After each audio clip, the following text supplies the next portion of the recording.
So we're starting off front page review with The Nation, as usual.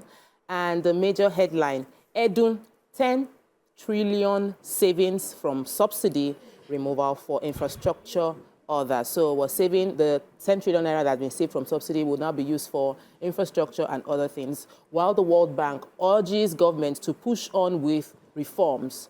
Bandits got weapons from corrupt security men, says NSA. JAMB okays varsity admission for under 18 until next year. Federal government gets 846,000 doses of malaria vaccines, and they roll out in Kebbi, Bayelsa. Death toll in Jigawa tanker Inferno rises to 166 as the ex-president Jonathan blames judiciary for crisis in PDP. INEC has fixed November 8, 2025 for Anambra governorship election polls, and the NG sets for workshop. So what story are we starting with? JAMB.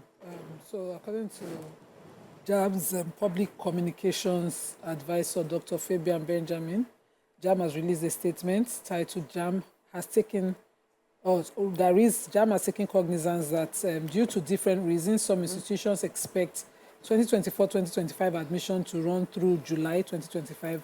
So without compromising the standard or infringing on the individual institutions' admission policy, the board has now decided to allow any willing institution to admit candidates who will be 16 years old by August 31st, 2025, as long as their standards set by the institution qualify such candidates, but couldn't be admitted only because of age. So now, for those who have been affected by the Education Minister's new policy of 18 years for admission into higher institutions, this has become an exception.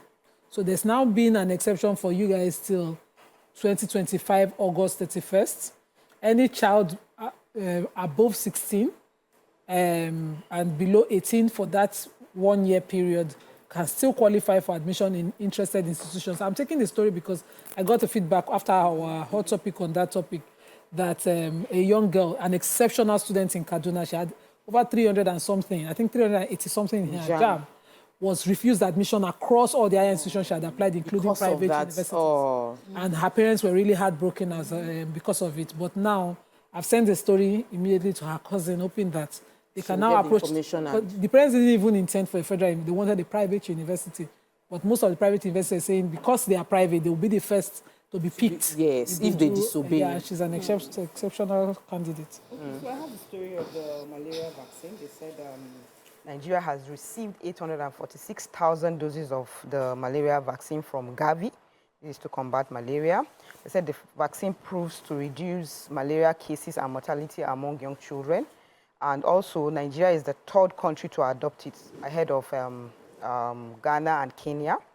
They said the minister noted that the arrival of the vaccine marks a historic milestone in Nigeria's fight against malaria and will significantly enhance the country's ongoing efforts to eliminate the disease. It has long been overdue.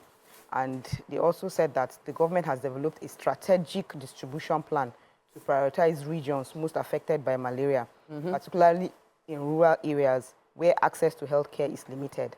The rollout will begin in these high-burden regions before expanding nationwide. I think malaria is affecting everybody. Malaria actually kills more than many other diseases. It's the highest killer. Long overdue. So and this I'm is a happy. good move. Yes, I'm very happy. I know you have a story. Yeah, so bandits got weapons from corrupt security men, says National Security Advisor. 2,400 illegal arms destroyed. Anti-terror war at advanced stage. So we got on The Nation that bandits and terrorists, they are getting sizable numbers of their arms and ammunition from insiders, security men. So this was made known by Nur Rubadu, who is the NSA person. And he has said that they've destroyed, seized and recovered 2,400 illicit small arms and light weapons in Abuja yesterday. He said that it's really hard for the security agencies to fight because they have insiders who sell this ammunitions to the bad guys and give information. Imagine selling ammunitions to your enemies and they come in to kill in your own place. So he has said that they are moving from the normal fights they are doing, and they are going to get fighter jets and drones that will help in the fight against terrorism in Nigeria. So, but it's a good move anyway. Yes, it is. We've always suspected it, but now that they have proof to say that it's compromised security men, which means that they are they have access to the ammunition and they're the ones supporting the bandits. We hope that we'll see improvements in the security infrastructure within the country. Moving on to the Punch major headline: skyrocketing inflation, Nigerians lament hunger. World Bank says 129 million trapped in poverty. That's 129 million Nigerians are trapped in poverty. Commodity prices jump up by 45.9% under Tinubu as small business owners lament downturn.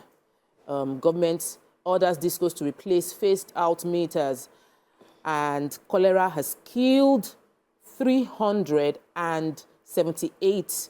Cases have risen to 14,237. That's from the NCDC. So cholera is still happening big time. OPS carpets the President Tinubu's reforms. CSO demand cabinet shake-up. We're all waiting for that cabinet shake-up. Somebody has the story. Then tanker explosion. Federal government promises to rebuild razed Jigawa town. And Rivers offers 100 scholarships as Wigwe Varsity kicks off. So what are we? Okay, so I have the discourse. The federal government, through the Nigerian Electricity Regulatory Commission, NEC, has said that there's no directive to phase out Unistar meters, but they have ordered the discourse that even when meters are to be phased out, they must be replaced. No resident who has, obtained the Unistar meter. So Unistar is one of the meter manufacturers that the discos have been using their meters, but that meter will soon need to be phased out because it cannot be upgraded.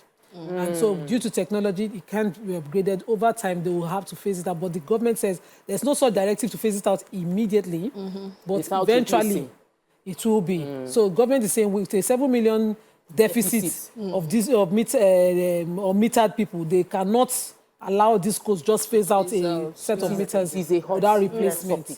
So they've also said that, yes, even on they can obtain, they talked of the measures under the MAP system. You can meter and then you refund with units, and so that the resident